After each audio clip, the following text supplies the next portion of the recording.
Hola, buenas. La siguiente presentación va a ser para intentar explicar de una forma sintética, sencilla, para un público de secundaria, una especie de introducción a la arquitectura del 480, sobre todo la arquitectura del 480 que tiene lugar en Florencia. Y bueno, voy a hablar sobre todo de los rasgos de las características de esta arquitectura de esta época y de dos arquitectos que son Filippo Brunelleschi y Leon Battista Alberti. A ver si me sale bien y se puede entender en esta presentación. Como acabo de comentar, pues este vídeo se va a articular en estas partes. Primero hablaré de las características formales de la arquitectura del 480, sobre todo aplicada pues, a la ciudad de Florencia, luego de los significados, luego de los comitentes, de cómo se pagan los edificios y quién los encarga, luego haré una breve descripción de las principales tipologías, sobre todo las de tipo religioso, civil y militar, luego hablaré también muy sencillamente del urbanismo y luego finalmente hablaré de los dos arquitectos más conocidos del 480 florentino, que son Filippo Brunelleschi, que vive en la primera mitad sobre todo del 480, del siglo XV, y finalmente Leon Battista Alberti, que vive en el 480 en la primera mitad y un poco de la segunda mitad. Bueno, a partir de aquí vamos a las características formales que se pueden utilizar para describir muy por encima la arquitectura de esta época. En primer lugar, hay que citar, pues bueno, que la arquitectura del 480 se basa en los principios de orden y la armonía. Al fin y al cabo están intentando recuperar la antigüedad clásica y luego después también, el principal arquitecto que lo inicia es Filippo Brunelleschi, vuelven a usar la perspectiva y la matemática para diseñar los edificios. Esto lo hará Donatello en la escultura, Brunelleschi en la arquitectura y Masaccio en la pintura. Obviamente, como acabo de comentar, imitan la antigüedad clásica, buscan volver a las glorias de la antigua Roma y para ello usan un descubrimiento, si no me equivoco, hablo de memoria, que se descubrió en el monasterio de Saint-Gall, en Suiza, el libro de Vitruvio. Vitruvio fue un arquitecto de época romana muy antiguo que escribió una especie de los 10 libros de la arquitectura, un manual donde explica cómo se tenían que hacer los edificios. Obviamente este libro fue un verdadero descubrimiento en el 480 y lo utilizaron para imitar a la antigua Roma de la mejor forma que podían. Alberti, por ejemplo, usó el libro de Vitruvio, obviamente, además él tenía mucha cultura y se basó sobre todo en su obra en la imitación del Coliseo que está en Roma. Como acabo de comentar, imita la antigüedad clásica, usa los órdenes clásicos, dórico, jónico, corintio. El dórico lo usan sobre todo en su versión toscana, que es la versión que se usaba en la antigua Roma. Y luego para la decoración usaba los motivos clásicos, todo el pack que coloca aquí. Pues la decoración a candelieri, que luego os pondré una imagen, los róleos, los almohadillados en los palachos renacentistas. Luego, bueno, como elementos sustentantes usan tanto las columnas como los pilares como los muros. Obviamente en el gótico se habían usado más los pilares porque era una arquitectura mucho más vertical. Aquí como están imitando a la antigüedad clásica, pues usan más columnas en proporción respecto al pasado. Columnas de tipo dórico, jónico, corintio, el dórico en su versión toscana. También se suele hablar de forma muy genérica de que en el Renacimiento pues las formas son mucho más simples, sintéticas, arcos de medio punto y que prima la horizontalidad frente a la verticalidad. Si en la Baja Edad Media, en el gótico, el Opus Francigenum francés, pues eran edificios altísimos, aquí los edificios tienden a ser, aunque son bastante grandes, horizontales y no tan verticales.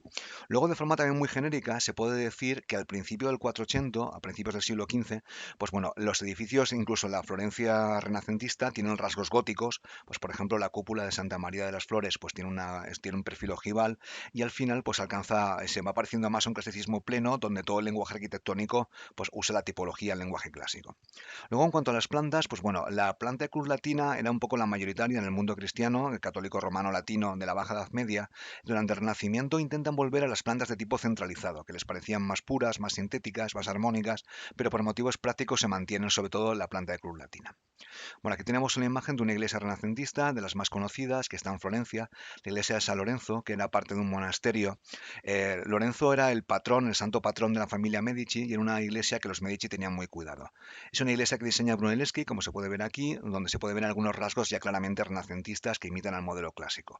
Aquí se pueden ver arcos de medio punto, muy claros, aquí columnas pues de estilo clásico, en este caso corintio, el orden corintio, se pueden ver capiteles con hojas de acanto, aquí se puede ver el arquitrabe a tres franjas, el friso con relieves y luego en la cornisa, la parte interior, fustes monolíticos y aquí por ejemplo la basa. También es muy típico de esta iglesia el uso de la perspectiva matemática, se puede ver que hay una especie de que todas las líneas de la iglesia convergen en el punto de fuga que está un poco en el ábside. Y luego también pues el techo es plano, por casetones, decoración a la romana y se puede ver un poco pues las nuevas tendencias, el opus a la antigua, la obra a la romana que se estaba poniendo de moda en la Florencia del siglo XV. Bueno, aquí tenemos algunos ejemplos de decoración. Esta decoración muy conocida que imitan a la decoración romana que se llama candelieri. Creo que se llama así, a ver si no, espero no meter la pata porque aparecen aquí una especie de candelabros, por eso es el motivo. También usan los róleos, rollos, también imitan los grutescos que imitan de la Domus Aurea, que es una decoración romana. Esto lo intentan imitar en el interior de los edificios.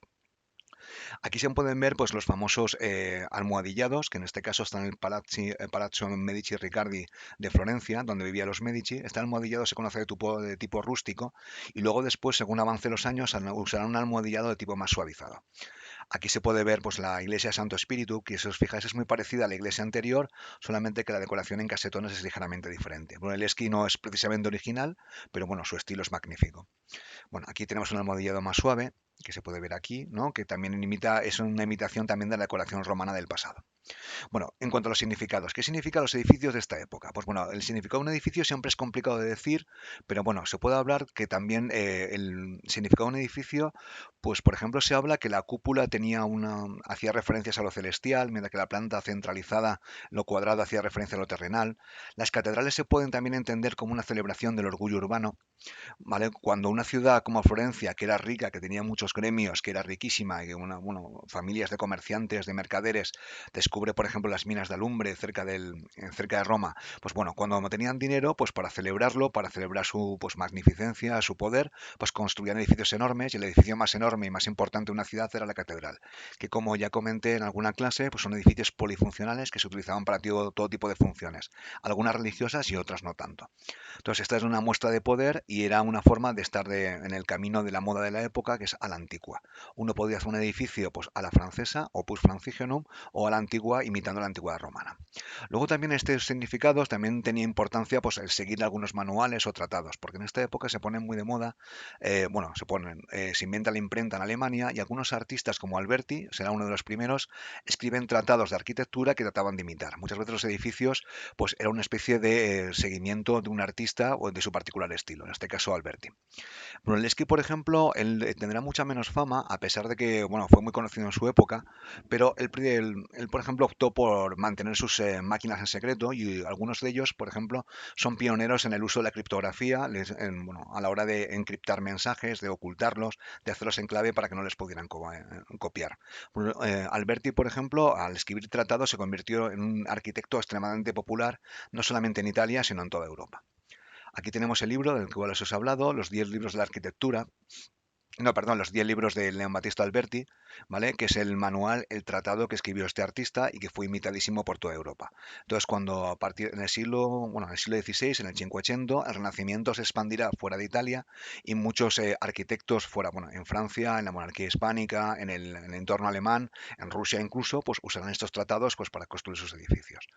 Aquí tenemos un icono clásico, el hombre vitruviano, vamos, está basado en la idea de Vitruvio y los ideales de armonía y proporción del Renacimiento. Esto es un dibujo de Leonardo da Vinci que está en el Museo de la Academia, creo de la Academia, perdón, sí, creo que se llama así, el Museo de la Academia en Venecia, y es uno de los iconos más típicos del Renacimiento italiano.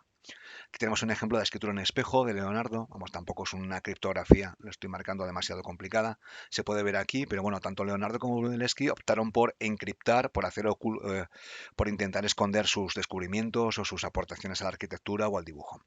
Bueno, ¿quién paga y cómo se paga? Aquí me falta un acento. Entonces, normalmente aquí hay que tener siempre importancia de que las ciudades florentinas, bueno, la ciudad de Florencia, bueno, de Pisa, de Génova, de Venecia, eran riquísimas, tiene una burguesía mercantil importantísima, unos gremios, ¿vale? Que comerciaban con todo tipo de productos, son pioneros, por ejemplo, en la contabilidad de doble vuelta, entonces se hacen de oro durante esta época y esta es la gente que paga, financia los edificios. La Iglesia Católica, que es una institución muy diversa, pues tenía su sección florentina, su sección veneciana y bueno, tenía muchos ingresos y obviamente también promocionaba pues, la construcción de iglesias y edificios religiosos. Está ligada pues, con la gran prosperidad del norte de Italia, el arte de la lana, el gremio florentino, los paños, el cristal de Murano, que es típico de Venecia, y luego también la creación de bancos, como he comentado, que los Medici fueron pioneros. Luego después se arruinarían, obtendrían beneficios de sus cargos como gobernantes de la ciudad de Florencia, pero bueno, en el siglo XV Cosme de Medici fue uno de los grandes primeros banqueros del mundo moderno. Estos hay que tener en cuenta que las ciudades del norte de Italia, que eran pequeñas, repúblicas, oligárquicas, comerciaban con el norte de Europa. Es así, por ejemplo, que el famoso cuadro El matrimonio de Arnolfini era básicamente pues, el encargado, el representante de una compañía de Lucca ahora, si no me equivoco, Arnolfini, pues en la ciudad de Brujas, en el norte de Europa. Aquí tenemos algunos retratos, creo que son posteriores, de la gente que paga. El más conocido es Lorenzo de Medici, en la segunda mitad del siglo XV. Lo tenemos aquí, no era particularmente agraciado, según mi opinión. Otros conocidos son Segismundo Malatesta, que tenía muy mala fama, pero es que patrocina el arte. Los príncipes de Rímini, los papas en el siglo XVI, los Borgias eran los primeros en el siglo XV en promocionar el arte clásico. Y bueno, esto es la gente que paga. Aquí tenemos Battista Sforza en Milán, Montefeltro, que son los grandes mecenas, la gente que patrocina las obras a la antigua. Bueno, ahora voy a hablar de las tipologías. Cuando se habla de tipologías son las principales modalidades de edificio. Está, por supuesto, la doméstica, que quedan pocos edificios, aunque alguno queda. Pero bueno, a nivel general se puede hablar de una tipología de edificios civiles, que el más conocido es el palazzo, que son edificios de gran tamaño donde vivían las familias más ricas de mercaderes o nobles y mercaderes de la época, que tienen forma de fortaleza. Luego la tipología religiosa, iglesias católicas, que normalmente siguen patrones de la antigüedad, pero solamente que ahora se construyen a la antigua, es decir, usando pues los órdenes de dórico, jónico, corintio, arcos de medio punto, y luego hay una tipología que normalmente se suele olvidar, que es la militar, porque los italianos fueron pioneros en la construcción de fortalezas de nueva generación, que le llaman la traza italiana, que con bastiones modernos que cambiaron el mapa de Europa a nivel militar. Bueno, primero hablaré de la arquitectura militar. Aquí tenemos al famoso Gatamelata, que era un condottiero. Italia del Norte estaba llena de mercenarios, que se llaman de condota, que ya recibían una paga, que eran mercenarios que al final acabaron bastante bien relacionados con las ciudades, incluso tienen esculturas. Esta es de Donatello en la ciudad de Padua. Y bueno, esto es un edificio de las nuevas fortificaciones. Esto es una fortaleza medieval que tiene muros altos y pues muy complicados de escalar. Esto es una fortaleza renacentista, la Traccia italiana, que tiene forma de estrella, con bastiones y que eran complicadísimas de saltar. Son fortalezas hechas muy sólidas para aguantar cañonazos y bueno, aquí tenemos un ejemplo en Portugal. Esto es un ejemplo de cómo serían las nuevas fortalezas que nacen en el siglo XVI y que los historiadores militares le llaman la revolución militar. Geoffrey Parker creo que es el que crea el término y cambiarán el mapa de Europa y harán muy complicado las guerras de conquista. Leonardo da Vinci, que es muy conocido por la Mona Lisa, la Última Cena, él presumía de que no era pintor, sino que era un ingeniero militar y que podía diseñar armas terribles para favorecer a su patrón, que era el Ludovico el Moro, el señor de Milán. Aquí tenemos pues, un mosquete de múltiples disparos, una especie de helicóptero. Al final estos inventos ninguno salía demasiado bien, pero bueno, hay que tener en cuenta que los artistas del Renacimiento también eran ingenieros militares. Arquitectura religiosa no voy a hablar mucho porque ya se controla bastante pues tanto el lenguaje como el significado, pero bueno, se mantienen, aquí está mal escrito, perdón, los patrones medievales, las plantas de cruz latina, se añaden patrones clásicos y es una evolución más gradual. Aquí tenemos un ejemplo de arquitectura religiosa al Renacimiento, la famosa capilla Pazzi, encargada por la familia Pazzi al arquitecto Brunelleschi. Esta capilla está anexa a un monasterio, bueno, una iglesia medieval, que es la Santa Croce en Florencia, cerca vivía Miguel Ángel. Entonces, claro, la iglesia medieval obviamente es enorme, no iban a tirarla, pero al lado crearon una pequeña capilla patrocinada por los Pazzi, donde se puede ver aquí un arco medio punto, los casetones, columnas de tipo corintio, se ven hojas de canto aquí, con fustes acanalados, y bueno, se puede ver una entrada de tipo vitruviano, y luego, pues bueno, una cúpula. ¿Vale? Se puede ver aquí el tambor, la cúpula un poco rebajada, la linterna. Entonces se puede ver el uso del lenguaje clásico en la arquitectura religiosa. Santa María Novella también es un poco mezcla, es una fachada, la primera fachada que es de una iglesia religiosa católica que sigue los patrones clásicos, se puede ver este frontón de forma clarísima, que es Santa María Novella en Florencia.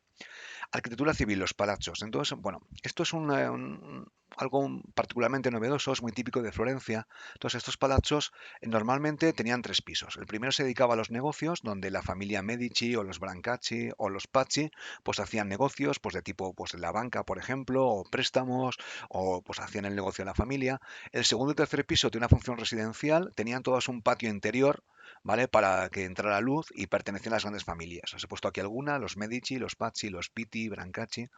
Estaban todos en el entorno urbano. Estos palazos tienen forma de fortaleza, entre otra cosa porque en el mundo de la medieval y en el mundo renacentista los pobres y ricos vivían juntos. Entonces, por el tema de seguridad, pues por ejemplo, era conveniente que estuvieran protegidos. Muchos de ellos, sobre todo los modernos, tienen almohadillado, al principio rústico, luego es más suave. La planta era cuadrada, con un patio central, y luego después, según van teniendo más ingresos, se construyen eran villas residenciales en las afueras de las ciudades. Esto era conveniente porque, vamos, las ciudades del Renacimiento, aunque eran más saludables que la Edad Media, eran todavía pues bastante poco higiénicas, y esto es un ejemplo de una villa renacentista. Esta me hizo gracia porque está en un videojuego que se llama The Witcher 3, en una de las expansiones donde uno se construye su propia villa. Entonces ese es el ejemplo de una villa renacentista mucho más saludable, donde tienen cultivos y donde las familias Medici o Brancacci o Pacci pues podía ir a pasar pues el verano o el invierno, o por ejemplo pues ir si por ejemplo hubiera una epidemia de peste o similar, porque eran lugares mucho más seguros. Esto es una imagen idílica de la Toscana. El pueblo se me olvida el nombre, pero es precioso, es muy típico. Y bueno, estas son las famosas villas de la Toscana renacentistas que se crean en el Renacimiento. Entonces, el interior del Palazzo Pitti, que hoy en día es un museo impresionante, que se puede ver que es un patio interior pues muy prominente. Este es no tanto del 400, sino del 500, y bueno, con alguna aportación probablemente del barroco, pero bueno, se puede decir que estos palazos tenían un patio interior. Ahora hablaré un poco del urbanismo renacentista. Bueno, el urbanismo medieval es muy caótico, pues muy poco organizado, y durante el Renacimiento sigue los patrones de orden, proporción y armonía, y intentan crear pues lo que se llama un plano de forma radial. Aquí este es el esquema típico, donde hay una plaza central, ¿vale? Y luego las calles, las principales calles, pues, con cierto espacio, con cierta higiene, pues nacen del espacio central formando radios, por eso se llama un plano radial. Es típico del Renacimiento, aunque obviamente no todas las ciudades pueden permitírselo. La más conocida es la de Palmanova, de Scamozzi, que es una ciudad bastante pequeña, que en este caso sí que sigue el plano radial. El resto de ciudades, dado que no podían tirarlas, obviamente, pues se dedican en el urbanismo a crear piazzas, sobre todo se dan en el Renacimiento y en el Barroco en Roma, pero se empiezan en el Cinquecento, y luego después el espacio urbano, en Roma sobre todo y en Florencia menos, pero también, sobre todo la Piazza de la Signoria, pues empieza a ser decorado con esculturas, con fuentes. Por ejemplo, el David de Miguel Ángel se utiliza para decorar el espacio urbano, en una escultura para estar fuera, al aire libre y no en un interior. Esto es una imagen de Palmanova, de la ciudad, que sigue el plano radial del típicamente del Renacimiento. Bueno, después de ver las características generales, significados y un poco el contexto de arquitectura, vamos a ver a dos arquitectos del 480, que son Filippo Brunelleschi y León Battista Alberti. A modo muy general, Brunelleschi pues, nace pues, al final del siglo XIV y vive más o menos en la primera mitad del siglo XV. Y Alberti pues vive en el siglo XV y tiene su etapa más gloriosa, su etapa de madurez, pues en la segunda mitad del 480, en la segunda mitad del siglo XV. Vamos con Brunelleschi. Como se puede ver, aquí nace pues, en 1377 y muere en 1446. Se puede asociar a la figura de Cosimo de Medici, que era el Medici, el líder, el gurú de la familia en esta época. Era un muy brillante, bastante arisco, por lo que he leído. Entonces él participa, quería ser escultor, en el famoso concurso para crear las puertas de bronce del Batisterio de San Giovanni, que era un edificio que en la Florencia de esa época pensaban que era romano, aunque era del románico. En cualquier caso, el concurso lo pierde, las puertas, el concurso se lo lleva a Ghiberti, y así que él se enfada, se va a Roma y pasa un periodo de formación donde no se sabe muy bien qué hace, pero se forma como arquitecto. A la vuelta, ¿vale? Él había trabajado, si no me equivoco, en una especie de uno de los primeros relojeros de Florencia. Él estaba bastante capacitado y era un arquitecto bastante habilidoso a la hora de hacer máquinas. No se sabe muy bien quién eras, pero parece ser que sorprendía en su forma de construir por el uso de máquinas muy ingeniosas que permitían subir los ladrillos más rápido, ahorrar tiempo y construir los edificios de forma mucho más barata. Bueno, vamos a ver ahora edificios de Brunelleschi conocidos. El primero más conocido, uno de sus primeros edificios de tipología clásico, es el famoso Hospital de los Inocentes, que aquí tenemos una imagen. Es una especie de edificio muy sencillito, se pueden ver aquí los arcos de medio punto, aunque no son totalmente medio punto creo, se pueden ver las columnas clásicas, y este hospital había sido creado. Se llama Los Inocentes porque era una especie de hospicio para huérfanos. Hoy en día es la sede de UNICEF Europa, que es una organización internacional que trabaja con niños. Y bueno, es un edificio de líneas muy puras, muy limpias, que se utilizaba como orfanato para el cuidado de niños y donde se puede ver que Brunelleschi está usando pues el lenguaje clásico de forma evidente. Aquí tenemos otra imagen, arcos de medio punto, aquí se pueden ver medallones con los famosos putis o niños inocentes, y vamos, como acabo de comentar, la sede de UNICEF Europa. Si no me equivoco, aquí está el Museo de Arqueología, que muy poquita gente va a ver en Florencia. Bueno, aquí tenemos detalles de los medallones, que están dedicados a la infancia. Bueno, la principal obra de Brunelleschi no es el Hospital de los Inocentes, porque él al final participa en el concurso y esta vez sí que lo gana, y se lo gana Ghiberti, que era muy conocido, pero al final en este caso Brunelleschi tenía más formación y mucho más empuje, para construir no la iglesia de Santa María de las Flores, porque la iglesia del siglo XIV es de Arnolfo di Cambio, sino para construir la famosa cúpula de la que tenía que estar sobre el crucero de la catedral. Esta catedral es de estilo gótico, aunque bueno, la fachada es neorrenacentista, el campanile, si no me equivoco, es del siglo XIV, siglo XV, pero bueno, el problema lo tenían en el crucero. Es de planta de cruz latina, el crucero era enorme y había que cubrirlo. Le querían cubrir con una cúpula, pero no sabía muy bien cómo. Brunelleschi había estado en Roma, conocía el Panteón de Agripa, obviamente, y él es la primera persona, bueno, había pasado ya por los problemas de la peste negra y convence a la ciudad de Florencia, en concreto al arte de la lana, que era el gremio de la lana, de la ciudad, que era poderosísimo, del proyecto para la construcción. Es una obra de una importancia enorme, uno de los grandes hitos del arte mundial, y es la enorme cúpula que construyó Brunelleschi. Voy a intentar definirla así de forma rápida. Está sobre un tambor de tipo octogonal, se puede ver aquí la decoración bicromática con mármoles de dos colores. Esto es muy típico del románico y gótico florentino. Aquí se puede ver óculos y se puede ver pues la cúpula, que tiene un perfil ojival, le llaman el quinto acuto, ¿vale? Que es un perfil de limón que se alza sobre el tambor. Entonces es una cúpula complicadísima de construir y Brunelleschi, pues vamos, colocó aquí unos nervios muy sólidos con piedra de sillería y luego una plementería que los enlaza. Entonces, claro, aquí el riesgo que corrían era horrible. Bueno, perdón, sobre los nervios aquí se puede observar una linterna que también es enorme.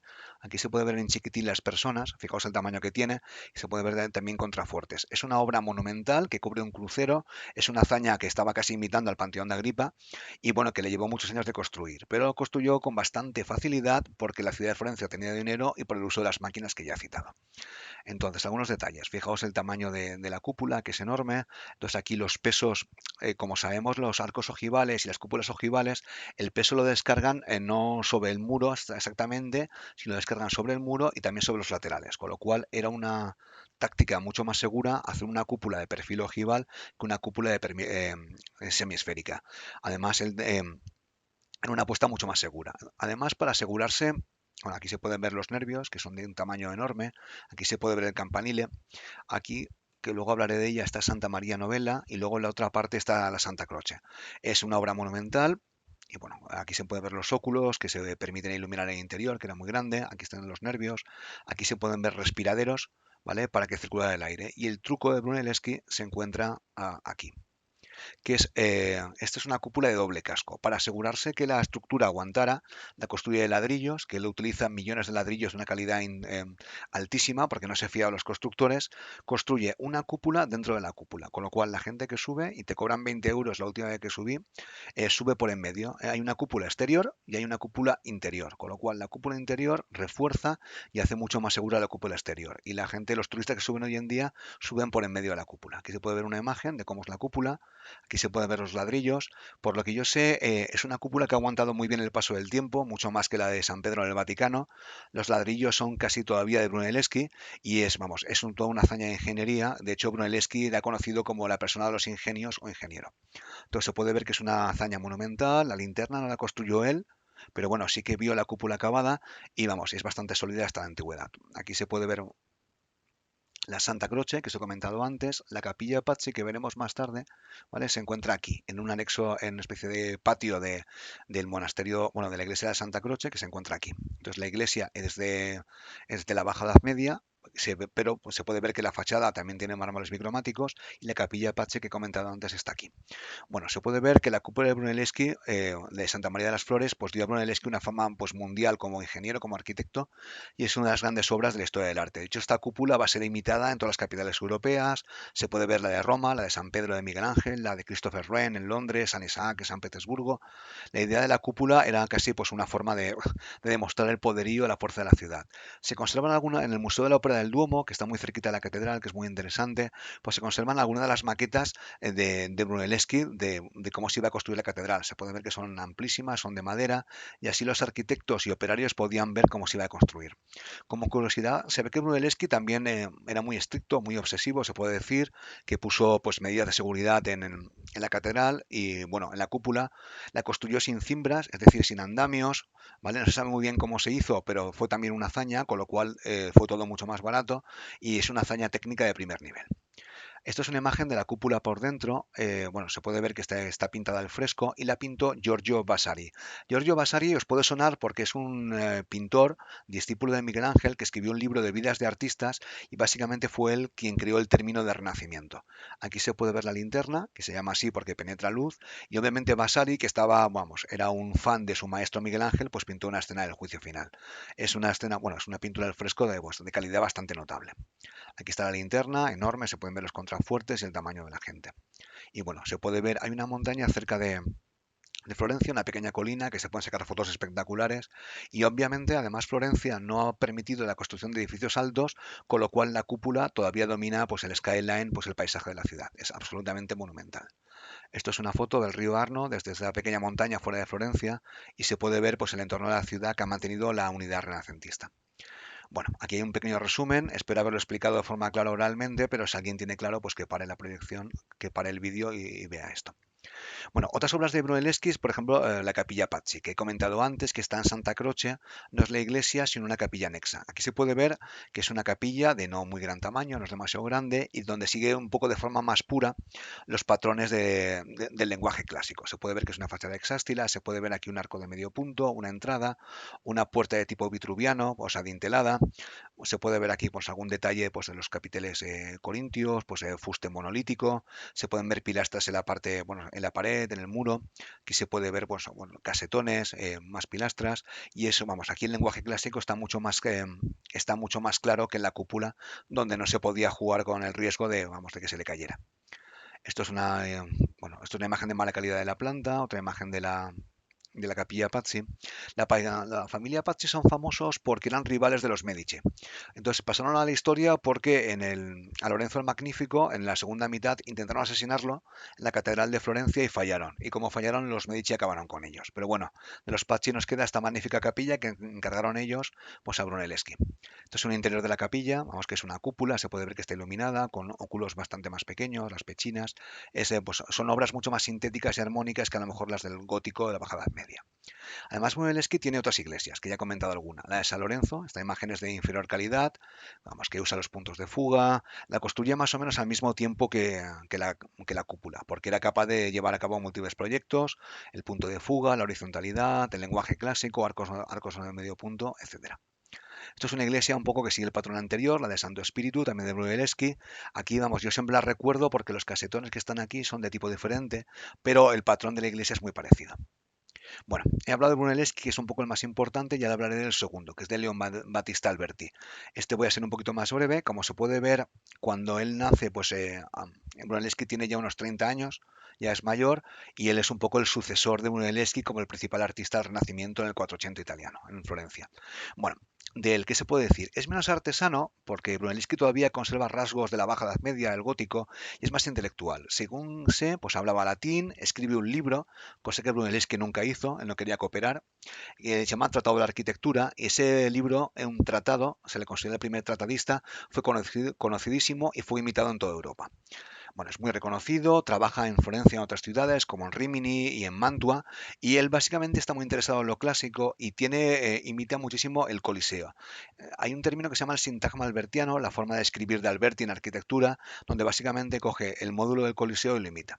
Bueno, aquí tenemos su iglesia más conocida, que es la de Santa María Novella. Él no hace toda la iglesia, sino que hace solamente la fachada, que sigue patrones del románico gótico florentino, con mármoles bicromáticos, pero aquí se puede ver algunas aportaciones que hace originales. Por ejemplo, usa volutas para conectar el primer piso y el segundo piso, que quedan de forma mucho más armónica.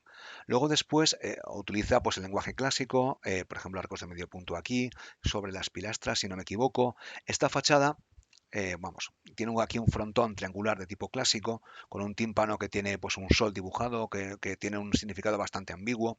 Y luego, bueno, se puede ver aquí en la entrada, a ver si aquí tenemos una foto mejor, ¿vale? Que está básicamente imitando el Coliseo. Si nos fijamos, aquí tenemos columnas sobre podio, ¿vale? Lo marco aquí, que enmarcan un arco de medio punto sobre un orden menor.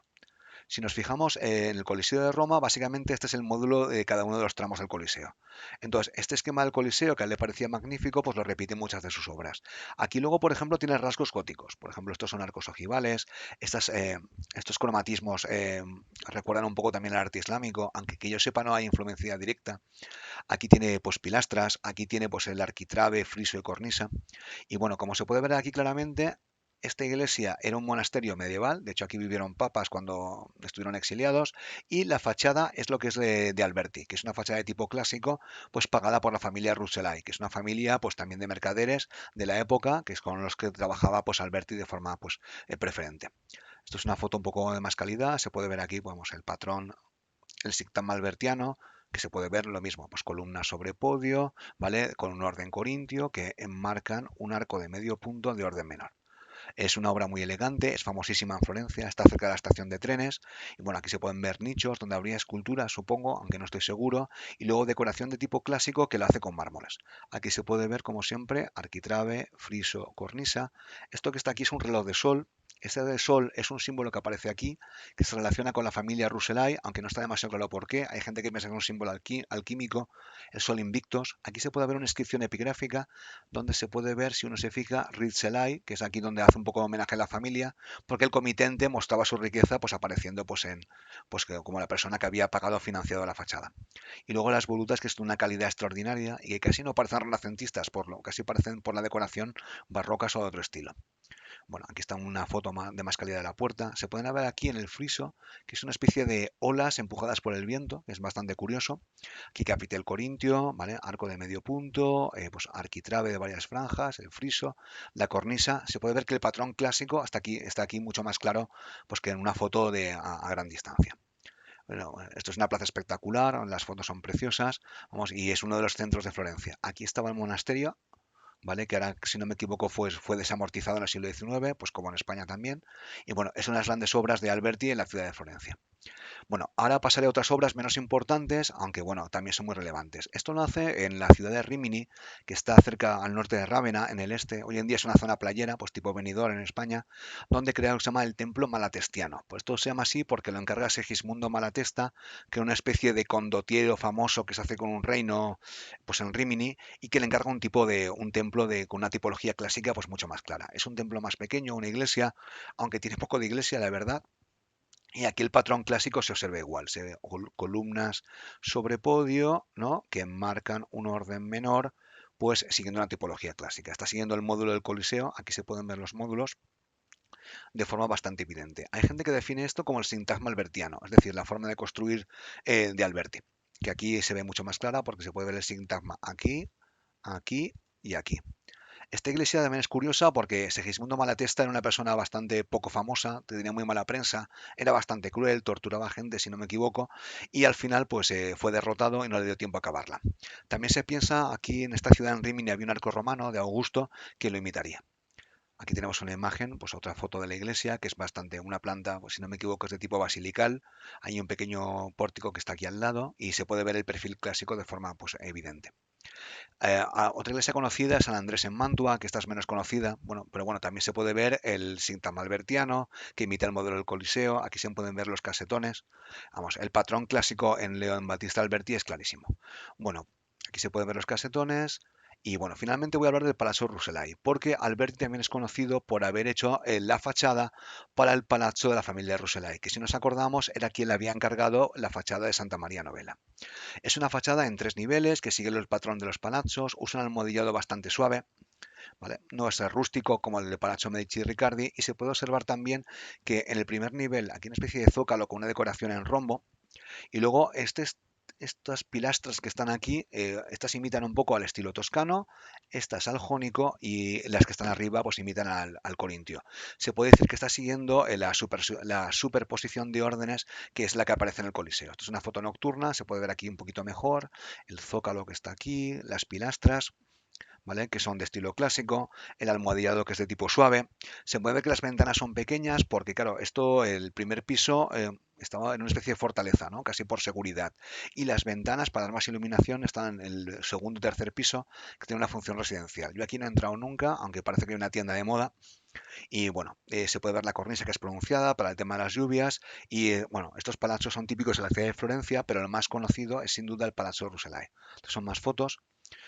Por lo que yo vi, solamente estaba esta fachada, porque no es un palazzo que tenga forma cúbica del estilo de los palazos normales, sino que Alberti solamente hizo esta fachada. Se puede ver aquí los niveles, el dórico, si no me equivoco, esto imita un poquito al jónico y aquí el corintio. Luego las ventanas aquí son bíforas con dos agujeros. Y bueno, es un ejemplo vamos, del renacimiento civil de los palazos que hace Alberti. Bueno, aquí tenemos las cornisas y aquí podemos ver un ejemplo porque este estilo se puso de moda en el Chicago de 1920. Este es el auditorio de Louis Henry Sullivan, que si nos fijamos es un poco un palacio renacentista simplemente pues más alto, con más pisos. El patrón es bastante elegante, de forma cúbica y bueno, es una de las influencias que tuvo pues Alberti y otros arquitectos del Renacimiento pues en otros países en otras épocas. Bueno, pues con esto acabado, espero que se haya entendido y hasta aquí hemos llegado.